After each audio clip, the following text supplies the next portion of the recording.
If you're looking at the average first time mom, just because we have imagined some risk, we cannot say don't go beyond 40 weeks. That makes no sense to me because induction carries its own risk. So, again, first letting labor start on its own, the first Lamaze healthy birth practice, still holds true, meconium or otherwise.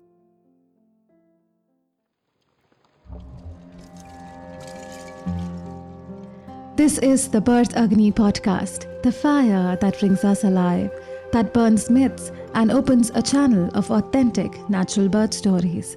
This show debunks the many myths of the medicalized births, showcases the plethora of choices a pregnant couple can make to embark on their empowered birth journey. I'm Divya Kapoor, a certified birth and lactation counselor and an aspiring traditional birth attendant. Let's get the flames blazing high.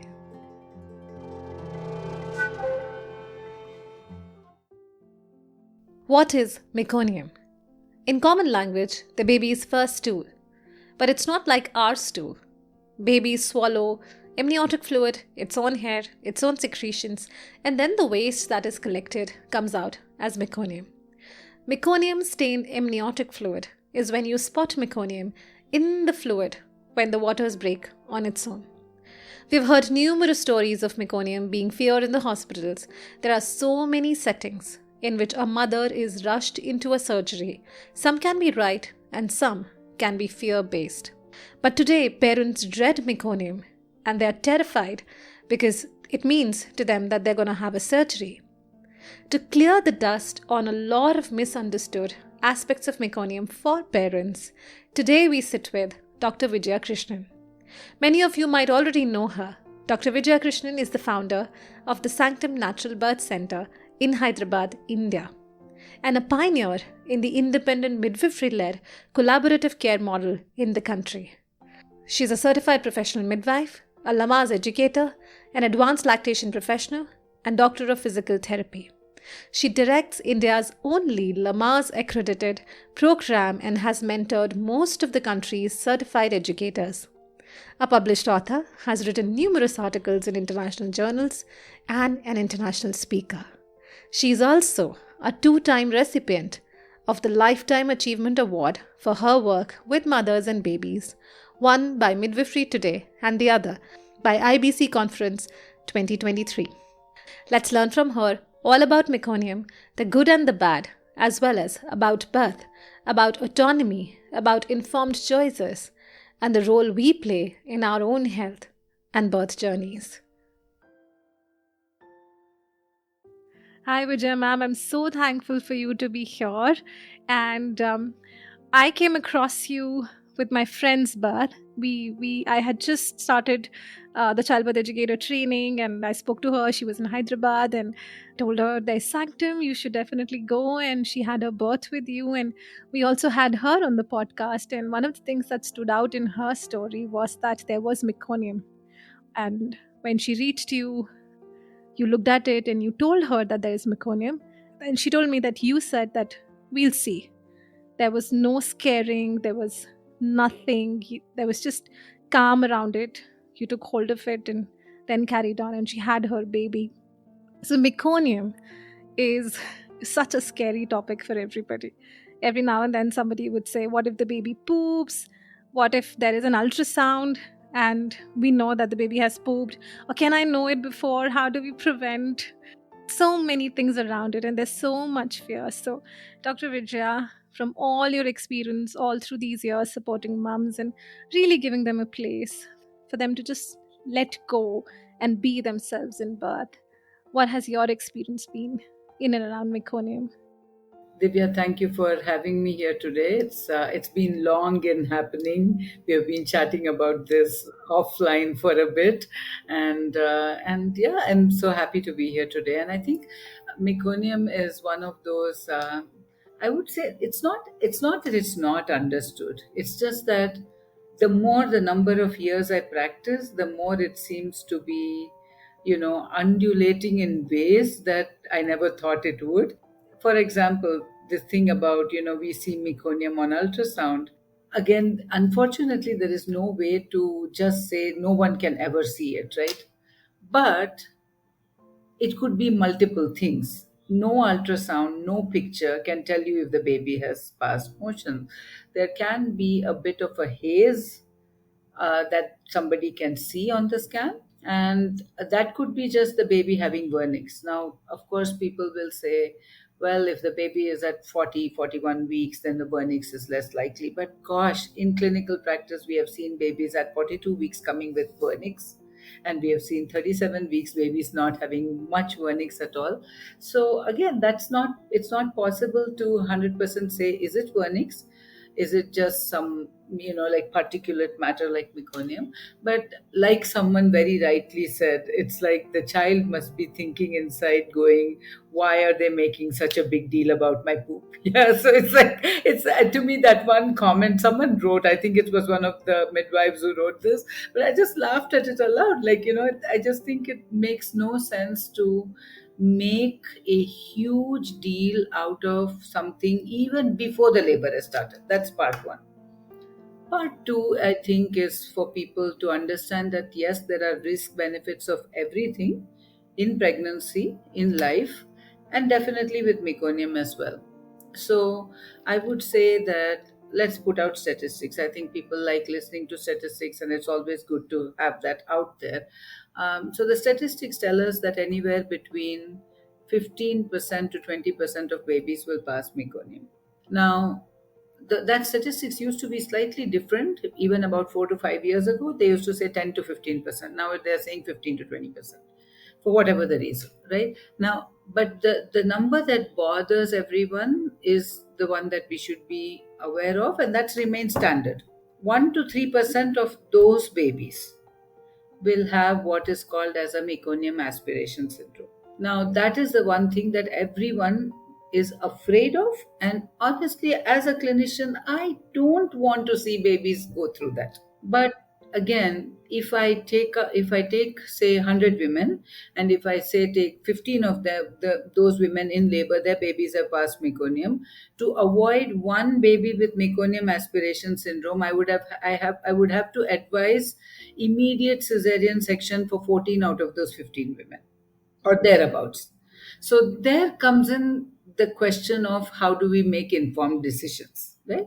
And now back again to the statistics. Out of that 1 to 3% who have meconium aspiration syndrome, 1% out of that 1 to 3% will have very negative, very prolonged complex needs, as in prolonged NICU admissions, even to the extent of requiring a higher range of ventilation, and very very rarely death. I think the thing is in a podcast like this, I really do want to be aware and talk about everything, because I think people come to a podcast to hear not just the fun and happy things, but also to know the truth. So I'm not going to shy away from saying the word death. As a care provider, I don't want to say it.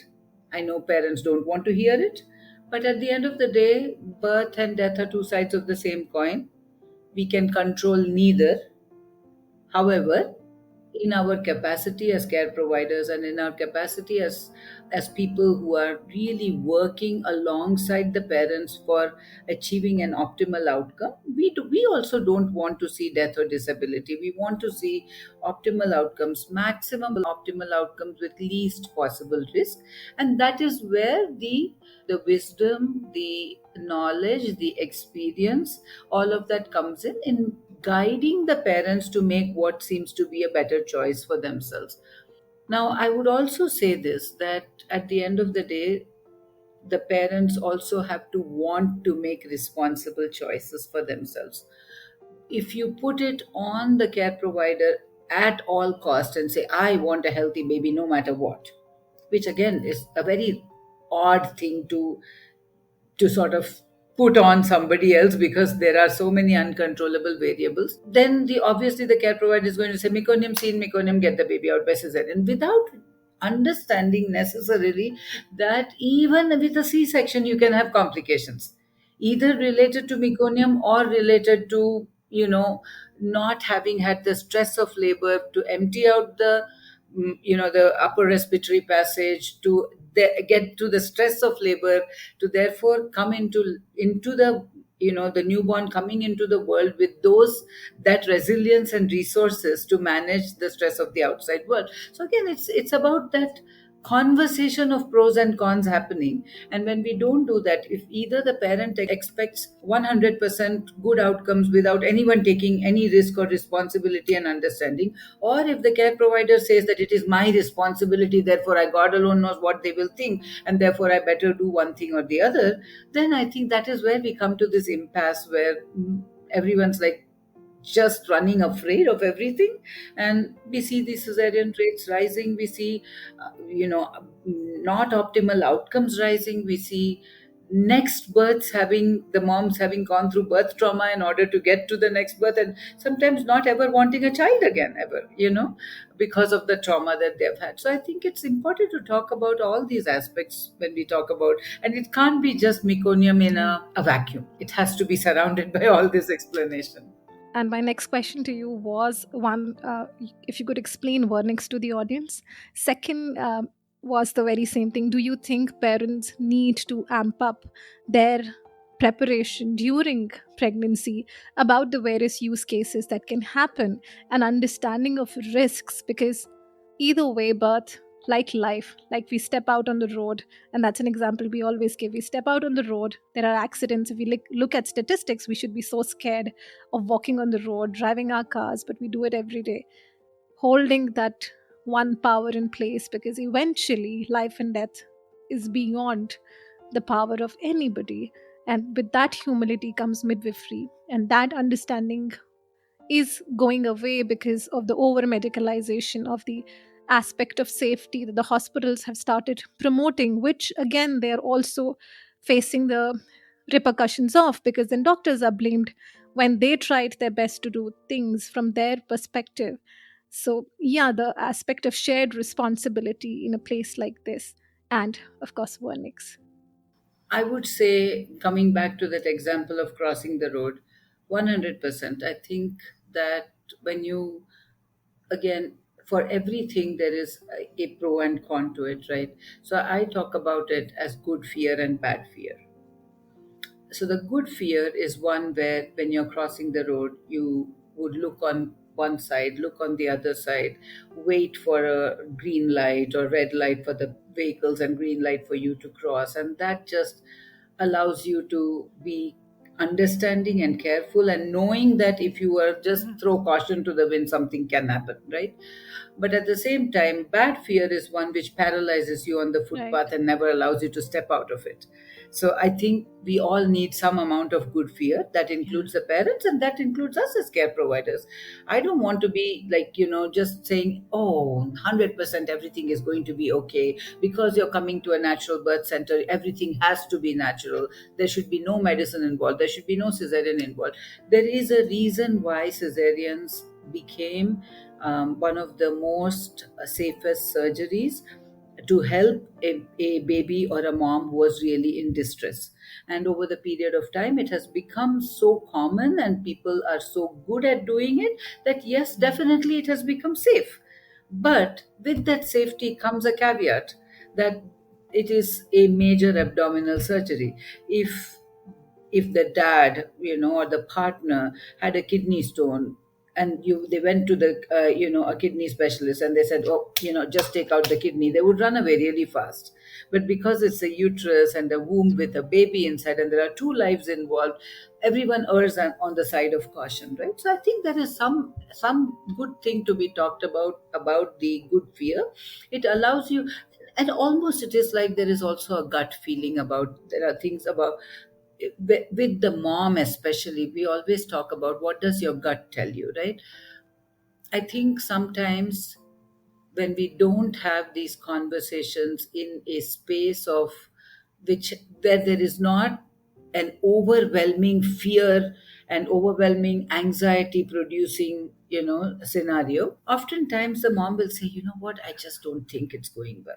And then sometimes we might say that, well, what do you think is not going well? And then we might parse that out and everything might come back onto the normal.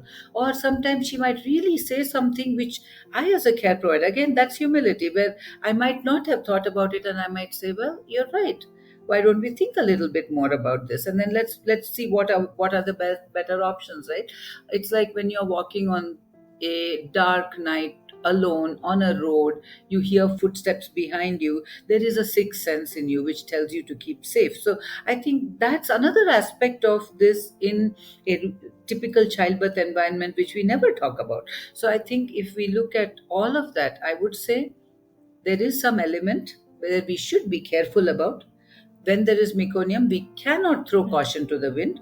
We do have to be able to parse out pros, cons at each step of the way.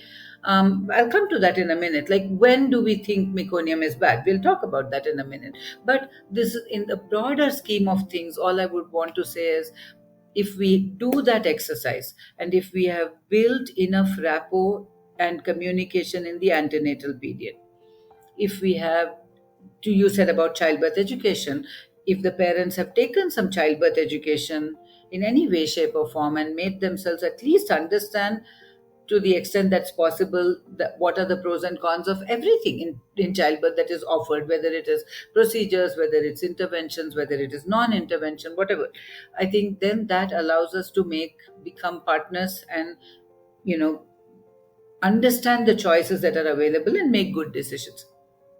Coming back to vernix, that was your other question. Vernix is nothing but the fat that is coated on the baby. It's thick. Honestly, if it's on my hand, it takes a while, even with soap, to wash off. It just sticks to everything, and that's nature's protection on the for the baby, from to prevent the skin from looking like old wrinkled skin. It's because the baby is inside water. Imagine putting your hand inside water for 9 months. It would come looking out like, something different altogether, right? So vernix is what protects the baby's skin from the water. But what happens is, A, as the amniotic fluid slowly starts decreasing, and B, as the age of the baby advances, most of the vernix gets absorbed. So when you see a baby with, say, 34-week baby or a premature baby at 32 weeks, that baby will be fully coated. It will look like white almost, including all over the eyes and everything. You get it to like early term, 37 weeks, 38 weeks, right? They would have little less, but it would still be there in most of the body. The face would not have so much vernix. Sometimes they will have it on the head, on the back of the neck, especially the back, on the bum. A lot of it would be on the bum. That would happen. And then as we get to 39, 40, 41 weeks, there is hardly anything. There might be few patches here or there. And if there is very less fluid, again, we would see very little vernix. So these are that. So, but the talk of vernix that we had in the beginning, or the last question, was sometimes that vernix can, as it starts to come off the baby, the fluid can look a little murky. And unfortunately, that is then talked of as meconium, because they're saying the baby has passed meconium. There seems to be some kind of disturbance or you can't really see particulate matter on the scan, but they can see it looks hazy or opaque, and therefore this is meconium, and therefore now you make a decision on what you want to do. And that's hard on the mom, right? Again, without being parents, rather, without being given enough evidence about it, it makes no sense to put them into that kind of pressure. Also, in the same context, a baby, say at 38 weeks, somebody tells the parents that, it could be meconium, and the care provider is afraid and the parents are afraid. Now you're taking a baby out without even crossing to term. The definition of term is 39 weeks to 40 weeks. Before that, it's early term, or so 37 to, though we used to call 37 weeks full term, it's not. And why the definitions have changed is because more and more babies are being brought out early and not having the benefit of being in the womb and having respiratory distress as a result of that, because the baby's lungs are the ones that, when they are fully mature, send out a signal for mom to pick up and for labor to start. Now, because of a scan, when you have told somebody something and they've taken the baby out in early term, that has its own problems. So 39 to 40 weeks is term, 40 to 42 weeks is full term. And it's only past 42 weeks complete we start talking about post term. So again, what we do know by clinical practice with regards to meconium is it does seem to increase a little bit Yeah. starting post 41 weeks, more likely. And like I said earlier, I have seen it at 38 weeks. We don't know what stresses the baby out. We don't know why it passes out early, or passes the meconium early, or whether it is just, more term for that particular baby.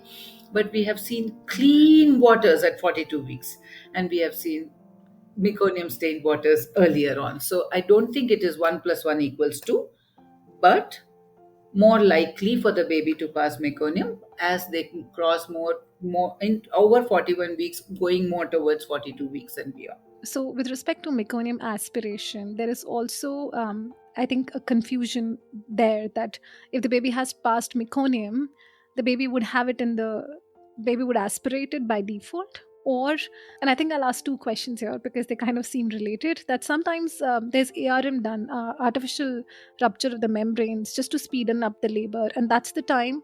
Sometimes, and I've heard this in the medical system because when I go as a doula, I've heard this that we are going to do ARM to see whether the baby has passed meconium. Now, if somebody has not taken childbirth classes, they would not know that. I mean, that in itself could distress the baby. So I wanted to ask you that can the baby pass meconium and have it in the stomach, and that would be a problem. Even with amniotic fluid, they do have the amniotic fluid in the stomach. And with respect to meconium aspiration, will amniotic fluid aspiration also be dangerous? Because we don't know if the baby is gasping, the baby may gasp meconium or. No, no, no, no. I think there is two very separate things that we are talking about over here. The baby actually is swallowing fluid from almost 17 weeks. Now, as a part of that, even if the baby has passed meconium, the baby is going to keep swallowing it and keep passing urine. Meconium aspiration does not happen because there is meconium in the stomach. That is not what is aspiration. Aspiration in this case is aspirating into the lungs. Now, what you have to understand is that there is a different surface tension, specific gravity of the amniotic fluid, and it's different when there is meconium pass. So what happens is the baby may be completely okay inside. So this is the part of the riddle that none of us have been able to solve, and hence we cannot say this baby will have meconium aspiration syndrome and this baby will not. We honestly don't know how much reserves, the placental reserves, the baby has. We don't know how the baby will do when the baby is born. Generally, we assume that the less stressful the labor is, which again by default means less induction. The more we induce, again that's a whole other conversation for another day, but the more we induce, we are going to see more of these meconium and things like that. But where even to start?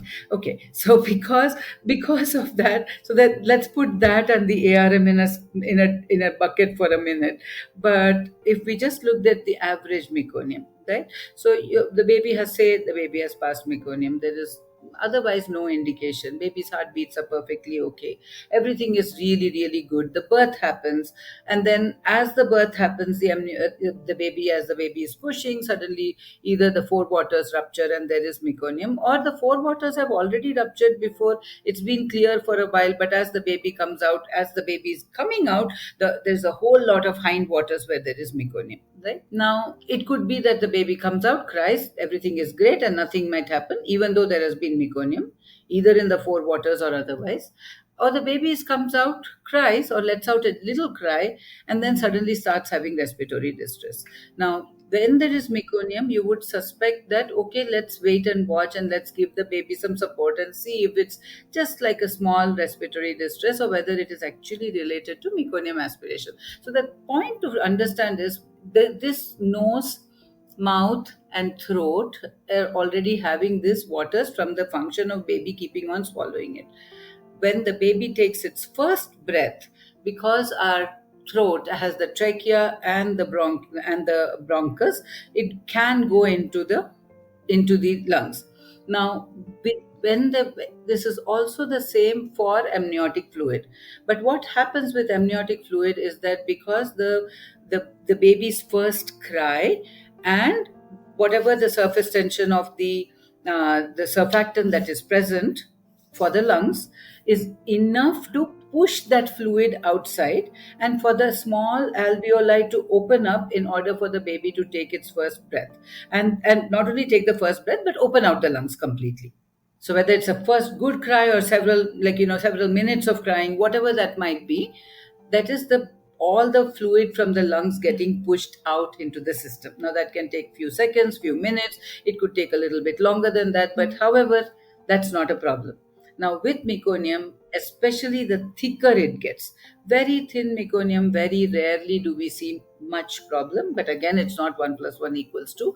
But the thicker the meconium is, now that's going to sit inside the alveoli and is not able to be pushed out into the system, which is why those small alveoli, so when we are taking a breath and when we are letting it out, we are not there is some amount of air that is left inside the lungs, which is why we don't have to Yeah.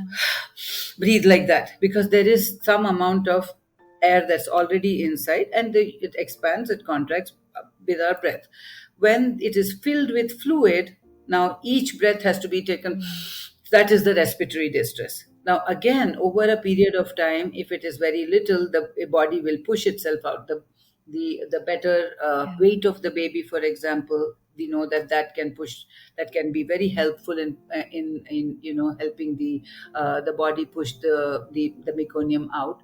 But having said that, any meconium that sits there and any meconium that is thicker is basically an irritant, and so it causes an inflammatory reaction, and any inflammatory reaction can cause the lungs to become stiffer, and that's where all these problems of meconium aspiration syndrome come in. So initially you might be giving just positive pressure ventilation to take care of the amount of lung space that is not still opened out, and then if that doesn't work, then you have continuous CPAP. Then if that doesn't work, you have ventilation, then you have medications, and there's a whole lot of things that happen. And because there is an irritation, there could be antibiotics, and that's all this now goes into the NICU category, right?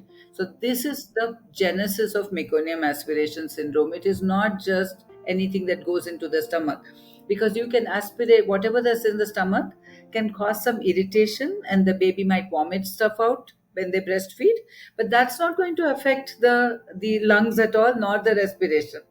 It is the meconium that goes past the major bronchus into the bronchioles, into the alveoli, which sits there, which does not allow the opening of the alveoli, is what causes respiratory distress and meconium aspiration syndrome.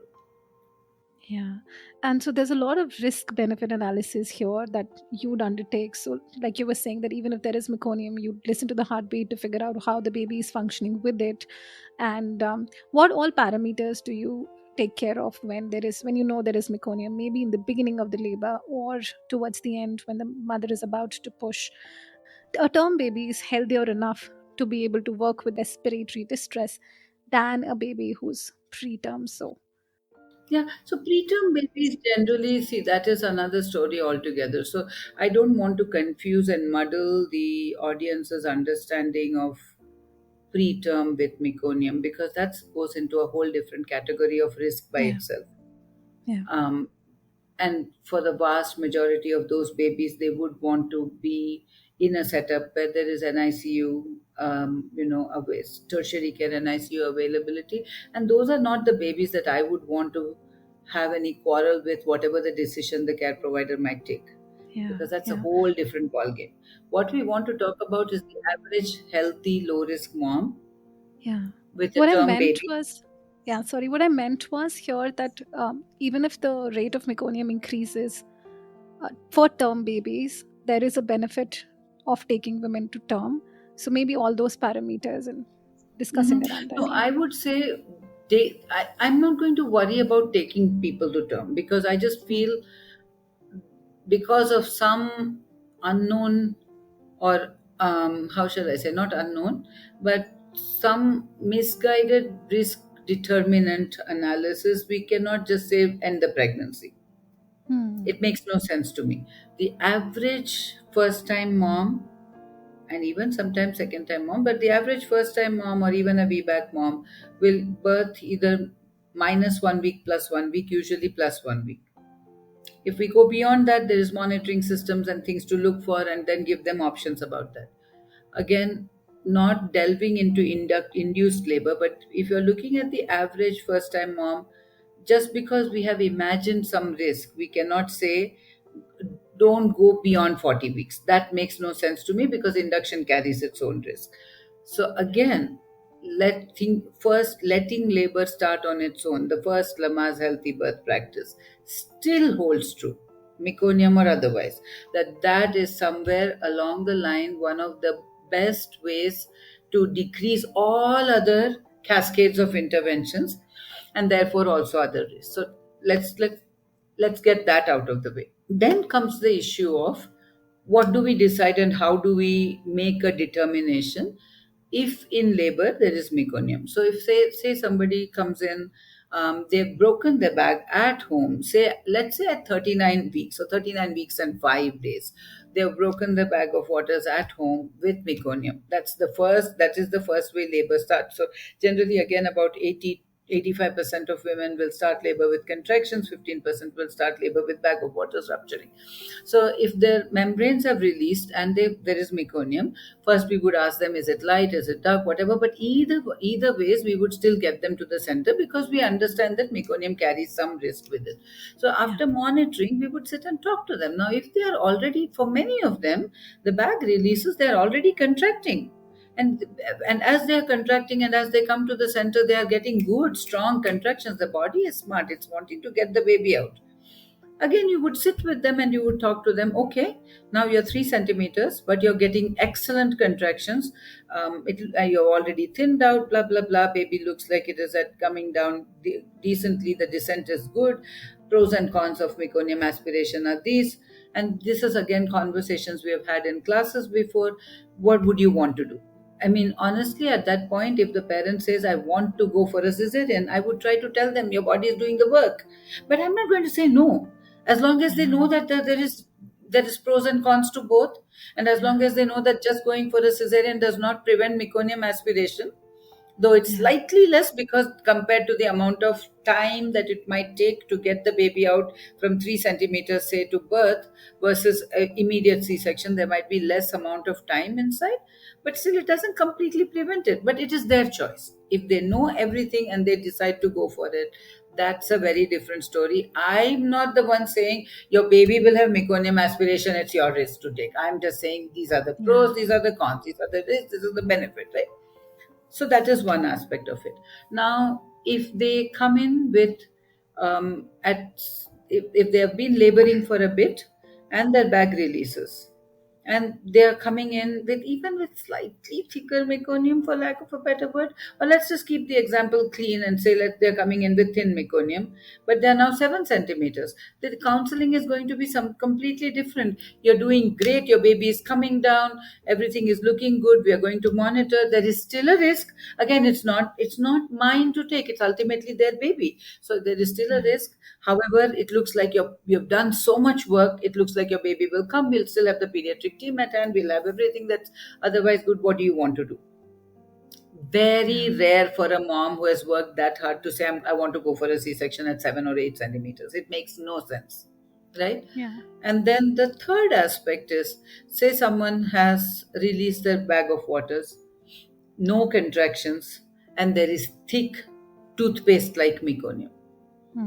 Again, that's something very much that I would want to counsel differently. There's thick meconium, labor has not started, it has released. I will do all my tests, I'll make sure that everything is okay, I'll run the CTG.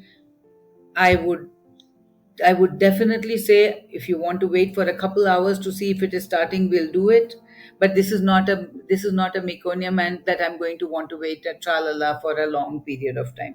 My recommendation would be that we wait, watch, but if nothing happens, because with that kind of meconium, or with generally with any kind of meconium, I really don't want to further induce because that's only going to cause more stress. So either the body takes and runs it on its own, or we just go ahead for the planned cesarean section. So cesarean and meconium is not bad. It is just the way it is done. That bag release meconium hua, I'm going to take you for a C-section, which brings us to artificial rupture of membranes. If mom is doing well, if baby is doing well, if labor is progressing reasonably, it is the worst sort of advice that I want to rupture the membranes to see if there is meconium. There can be zero to be gained from that. Zero. It just puts everyone in that tension mode. It does not allow really labor to progress because everyone's now running on adrenaline. And it is almost always the time clock is starting, as with any bag of waters. Let's assume they break the bag and there is no meconium. The doctor might say, okay, there's no meconium, everything is great, but still the time clock has started because now waters have ruptured. Now you'll have multiple internal exams. There is more of a chance of infection and more of a likelihood that either there will be a cascade of interventions, or if the care provider is not as patient or as skilled, for lack of a better word, it might land up with an unnecessary C-section. So, and what does evidence say? Worldwide evidence tells us that artificial rupture of membrane really does not speed up labor by that much. There is some amount of prostaglandins in the amniotic fluid which can soften the cervix and which can give some impetus to the labor, but it's not like a lot, maybe a half hour, 45 minutes at best. So it That's doesn't, almost the nothing. pros and cons, when we look at it, there is almost no reason to do an artificial rupture to just speed up labor. Now, if you have ruptured the membranes and now you do find the meconium, it is added stress on everyone. So to me, in my practice over the last 18 years, I can probably count on less than fingers of two hands how many membranes I've had to rupture in labor over 18 years. Like, I would say maybe 6, 7, 8 times, really not much more than that. And I really feel like that bag serves a purpose.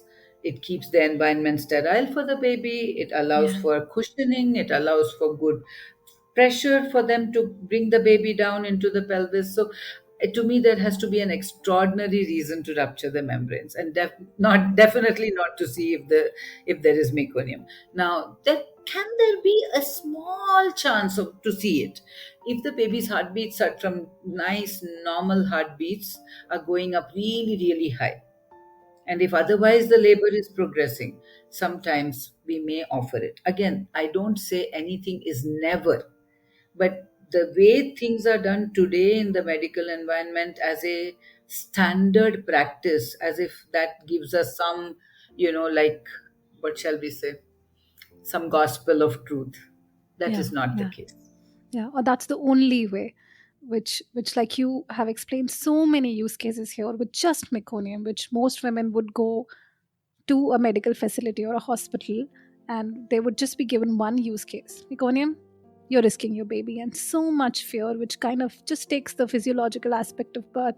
It suppresses the process of birth in itself, even if she was laboring. So that's I'm happy that we're doing it so that more and more women can understand that there are nuances to birth in itself, and it has to be that way.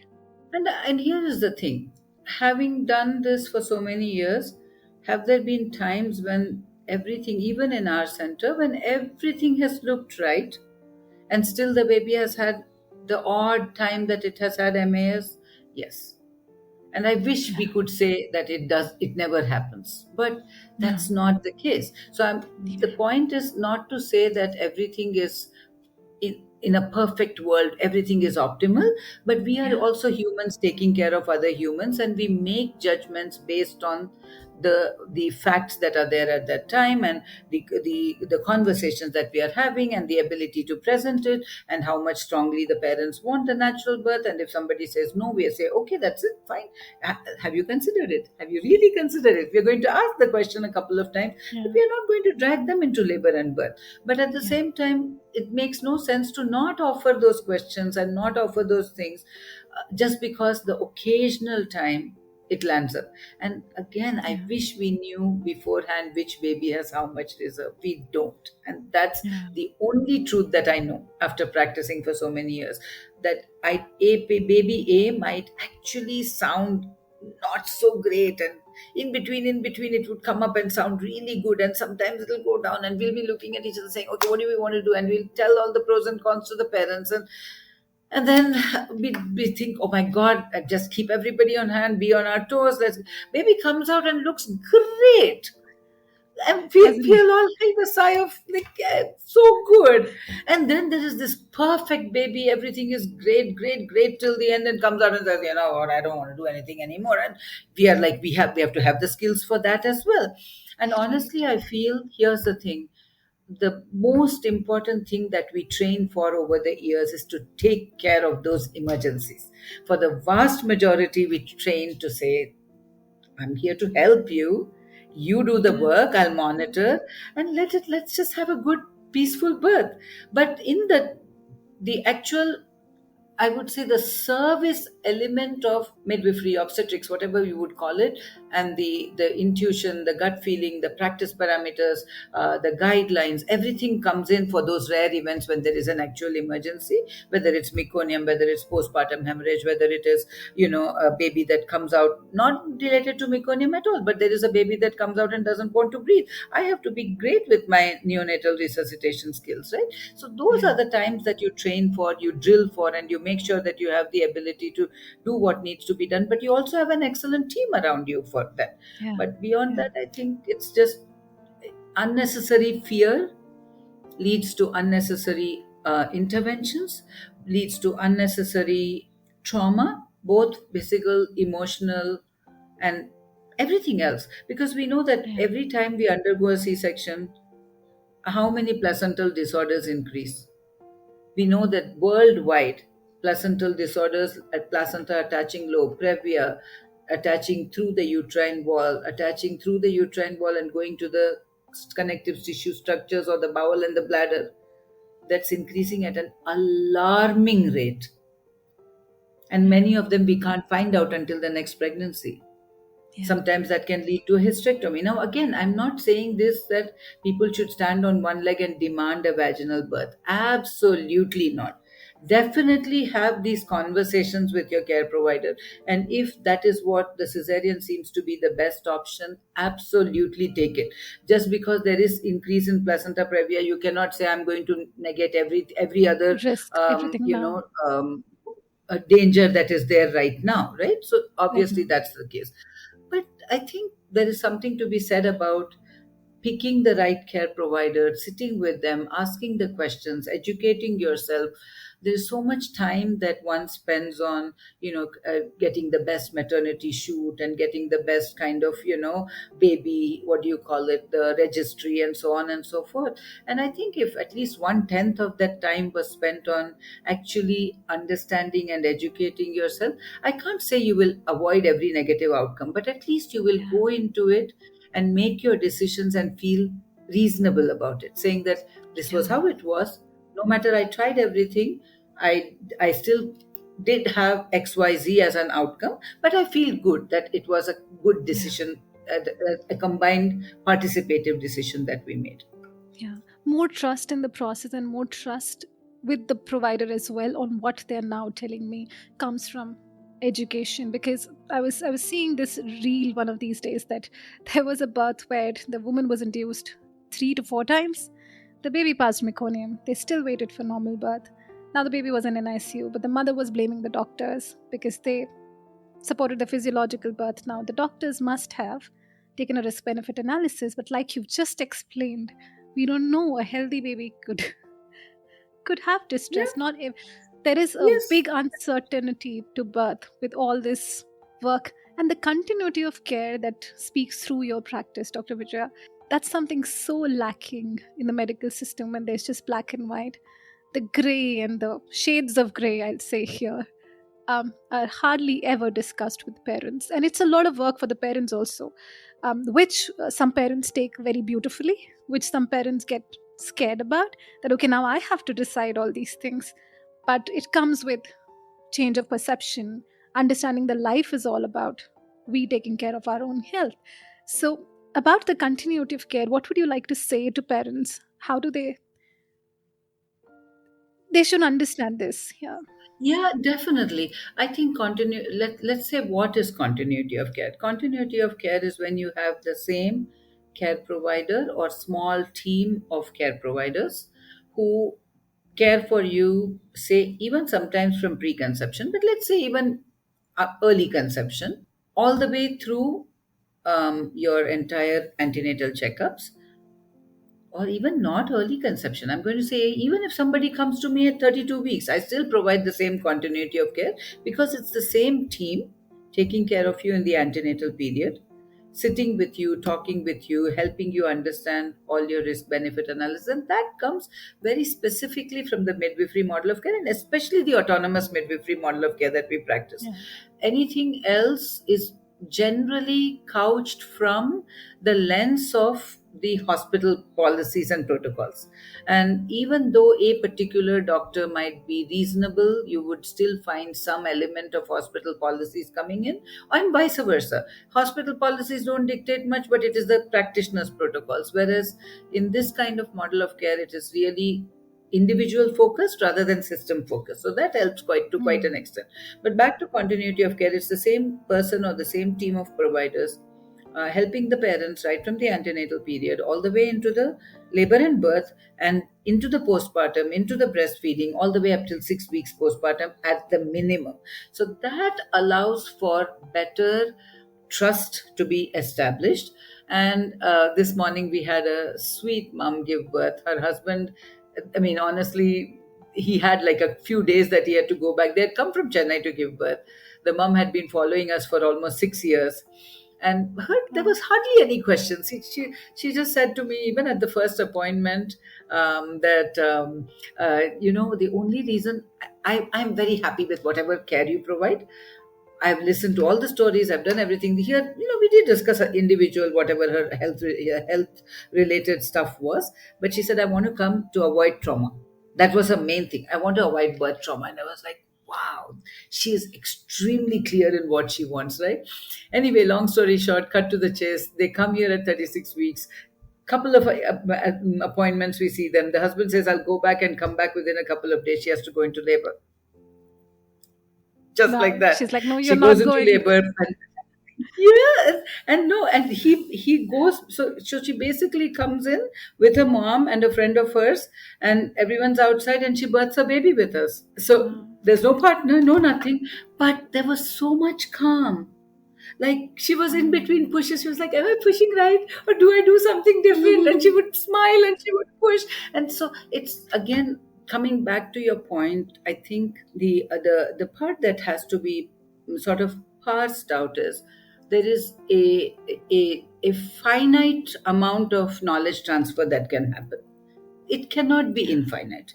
I mean, both from our, first of all, we don't have infinite knowledge also. Our knowledge is also finite, limited to the textbooks, the amount of years of practice and all of those. But regardless, even with all that, if you, as Divya, come to me, there is only a certain amount I can tell you. Right now, if with that you're still not satisfied, you will go to Google. If with that you're still not satisfied, you'll ask your neighbor. If that still doesn't satisfy, you will ask 3 different care providers. But all that comes from a place of really not trusting yourself and not trusting your own body. So though it seems cliche, somewhere along the line, I feel many of today's parents, moms, have lost what it really means to be in touch with our own body. So I would say, for the young parents who are trying to make their inroads into the system, first really understanding what the body is telling you, right? And it can be like, to me, I think it was very clear for my pregnancies, for example, that I didn't really Google a lot, and I'm talking of 27 years ago, right? It was, first of all, there was not much information available, but I never doubted my body. There was no doubt about it. I was like, yeah, I mean, it's another day. And I'm vomiting, I'm throwing up, I'm going. I used to manage a 150 bed facility at that point. And yeah, I mean, it felt like things were off or different, but I never felt like, oh my God, I have to be worried about this. And the day when I needed to be worried about something, I actually knew that there was something to be worried about it, right? And same with the second pregnancy. To me, it was almost like, for 30 years, my body has not given me any trouble. Why should it suddenly start giving trouble now, right?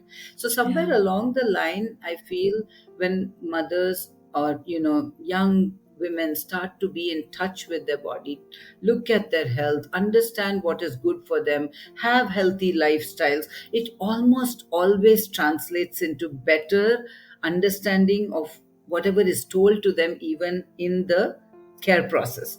However, if you have Yeah. constantly been quote unquote unwell, or if you have never felt comfortable within your body, if there are 100 people around you who infantilize you, because that's the other part which we don't talk about often enough. The woman, moment the mother is Yeah. pregnant, she's just, all her other abilities are taken away from her. Ye khao, ye piyo, abhi so, Yeah. ye niche mat baitho, upar nahi karo. So poor woman, as it is not, confident about the, pregnancy. And with today's scenarios of everyone telling her so many, you know bad Horror stories about stories. everything, Yeah. and horror stories. And then she has to contend with everyone telling her all these other, so-called nuskhas. And so then she comes into the care provider's office with a list of questions like that long. Then the care provider doesn't have time. And now in these list of questions, whatever she asks seems to be very foolish to the care provider. It should not, ideally. Even there is no foolish question. Everything should be answered. But if you have not done that internal work, it becomes really hard to express yourself without anxiety. That Yeah. anxiety then clouds everything. So again, I think these are all layers that we need to look at. Unfortunately, the medical system does not allow for all these layers to be peeled back. And Yeah. oftentimes, all this anxiety then comes to hit you in labor and birth. We have to go back to meconium at some point, but this is about the continuity of care. Because in a model like ours, if someone is fidgeting, or if the husband's talking but the wife is absolutely silent, or if the Mm. appointment 10 people, mom-in-law, sister-in-law, brother, everybody is sitting, like, we then say, okay, we'll respect all of you, but now all of you need to go out, or I need to hear from the mom, right? Which then again, over a period of time, helps to build her confidence, which also then translates to labor and birth, and that trust over a period of time building up, all of which allow the better hormones of labor, all of which Yeah. allow hopefully the birth to be easeful, which decreases chances of things like meconium to the extent that it does, and Yeah. you have a better birth experience. Yeah. Right. No, thank you so much. This is the internalization of that connection with themselves, of birth, of the womanhood that we're losing constantly in our analytical mind, working in or IT sector and all of that. It kind of plays a huge role. Um, Here, although outside of Meconium, I have this question: do you recommend some books to mothers who are in the preconception stage? Because we do have audiences who listen to the birth stories in the preconception stage, that they can read and have that connection with themselves and just understand womanhood bodies. If they're looking to prepare themselves for whenever they want to have to go into like pregnancy, labor, birth, I think Ina McGaskin's Spiritual Midwifery and or Guide to Childbirth is a great. I mean, honestly, everybody should read it. I feel it. Care providers should read it. Parents should read it. Preconception, you can read it. It's written in a very, very beautiful language. There is obviously like half of it is like birth stories, but even if you ignore that half, you can actually look at the other half and see how really, in a very lay person language, how birth is like any other bodily function, right?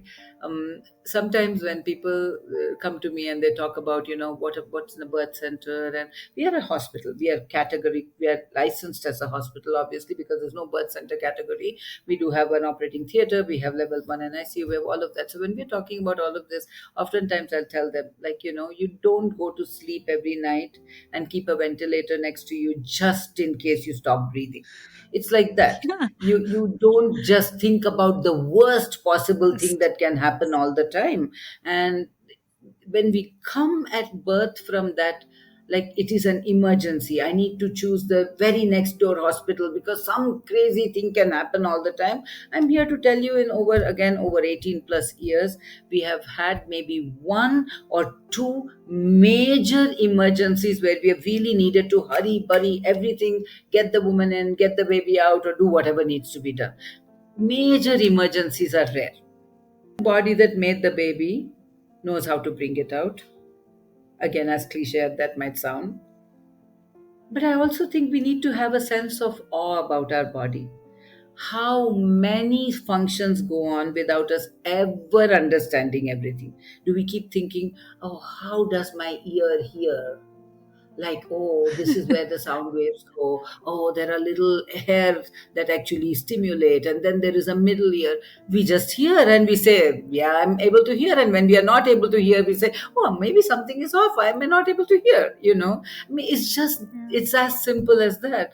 uh, all the scans and everything that we do, if you and I both put a piece of roti in the mouth, we both are going to digest it at different times. Now, do we Yeah. scan saying, oh, has a roti gone to the stomach? Have I produced enough stomach acid? It sounds ludicrous, right? And it is. Yeah. So we can have tests and scans and tests and scans and tests and scans, and the sum of all tests and scans is not a pregnancy. Mm-hmm. It can never Yeah. be the pregnancy, because then you have reduced it to numbers and figures, which doesn't tell you a whole lot, right? Yeah. And all of that, it's again not saying tests and scans are bad. I have a mom today with who came in at a 30-week appointment with 170, 110 blood pressure. Am I going to say no scans because I know everything? Absolutely not. Every week we will probably have a scan. Every week we'll have tests. So when it's required, tests and scans are great. But otherwise, it just doesn't give us enough information and just puts us in a mind frame that Something is wrong. my pregnancy is good is if the doctor tells me that I'm good, or the scan tells me I am good, or the test tells me I'm good. Then how do you get the intuitive strength and the power to then have a good labor and birth? Yeah. Because you're going to expect the doctor to tell, oh, you're good, you're three Yeah. centimeters, now you will progress. It Yeah. just doesn't make sense to me, because you've literally outsourced your body to another human being. Yes, with knowledge and skills to protect you and give you the good guidance when it is really needed. But otherwise, you've outsourced all that, right? And that all should come from the fact that there is usually one cell at conception. Yes. And for the average baby, there is 300 million at birth. And what have you done to make that one cell into 300 million? You've woken up, you've eaten, you've slept, you've worked on your computer, you've watched Netflix, and that has happened. Now, if we can restore the awe of and the beauty of life in general, health in general, and focus on good health, that you do your bit, eat well, drink well, sleep a little bit more when you need to, walk a little bit, go out into the nature, sit and meditate, get some breath work in, do all that, and then leave the outcome and find a care provider who's also in that same mindset and processes, Alignment. then you will Yeah. have a good birth, meconium or otherwise. I'm bringing it back to meconium, right? Yeah. But other than that, if you're constantly going to struggle to believe that your body is healthy, then no matter what anybody says, you will land up with so much fear and so much tension that you will give up even at 10 centimeters and say, I can't do this. I need to go for a cesarean because I don't believe that my baby is well, right? So I think all should my strong belief is this, that if we can, one mother at a time, one woman at a time, if we can tell her that your body, and like the famous line from by Ina McGaskin, that your body is not a lemon, which means it was not created as a faulty machine. It was created to as a fully functional, beautiful, you know mechanism to not only sustain yourself but to sustain, because women are the only beings, or mammals are the only beings which can carry a young one to you know um, to term and then have a baby, right? So I think if we can put that into people's minds and take away from all the background noise that's constantly there, At them. Yeah. and social media, digital media, it's great for certain things. And if I don't know a particular brand of medication, I'm also going to look to Google. I'm not saying I'll never look to it, but all of that has again taken away from sitting with your own self and understanding your own self. It's still looking for information outside of yourself. And Yeah.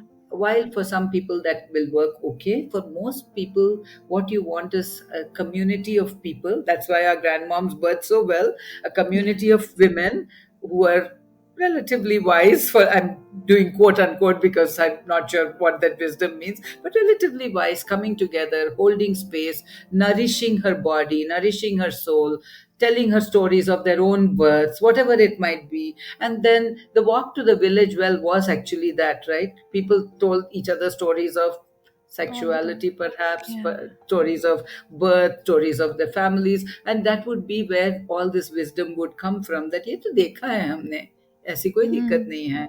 When the Mm. grandmoms say, great grandmoms, even the grandmoms generation is not so cool with that, but the great grandmoms, when they say ये तो ठंडी पीढ़ी है, इसमें से आपका baby नहीं आएगा, stay at home for some time.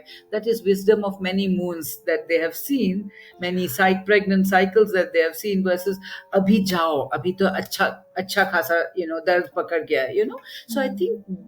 those things are essentially lost, and I think it's up to us to bring it back to the women, one woman at a time. Absolutely. No, love that. Thank you so much, Dr. Vijay.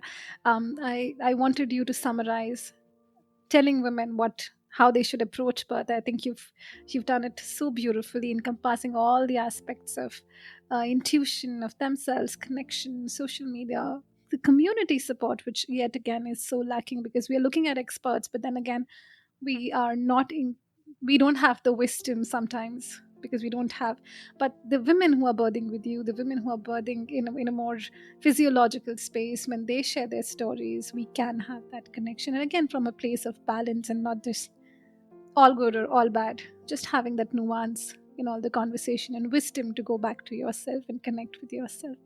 Thank you so much. I've been waiting for this episode and I'm so honored to have you here. Thank you.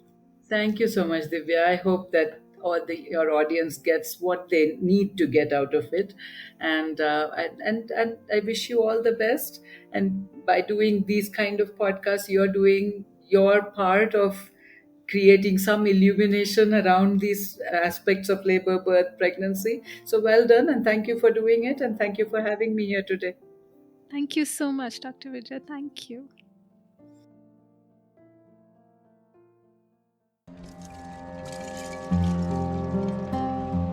There is a field beyond fear, where the body is empowered to take on labor and birth. To land there, it is crucial to take birth education. To enroll into our unique labor and birth preparation course, reach out to us at www.birthagni.com or scroll through all available prenatal and postnatal preparation classes. Thank you for listening, all in the spirit of birth, womanhood, and freedom. Remember, you got the power.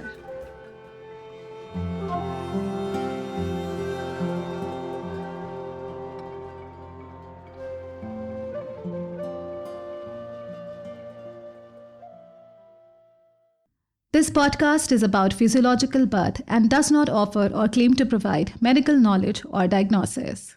Starting a podcast with poor recording tools in the market? It was painful until I found Zencaster. Its high quality audio and video recording, along with the option of a backup, makes it super sturdy and a savior at times. With an easy to use dashboard and super convenient tools for advertising campaigns such as reels and videos, Zencaster is my comfort choice. Go to zencaster.com/pricing and use my code BIRTHAGNI, BIRTHAGNI, and you will get 30% off of your first month of any Zencaster paid plan. I want you to have the same easy experiences I do for all my podcasting and content needs. You may also explore their free hobbyist plan to begin with.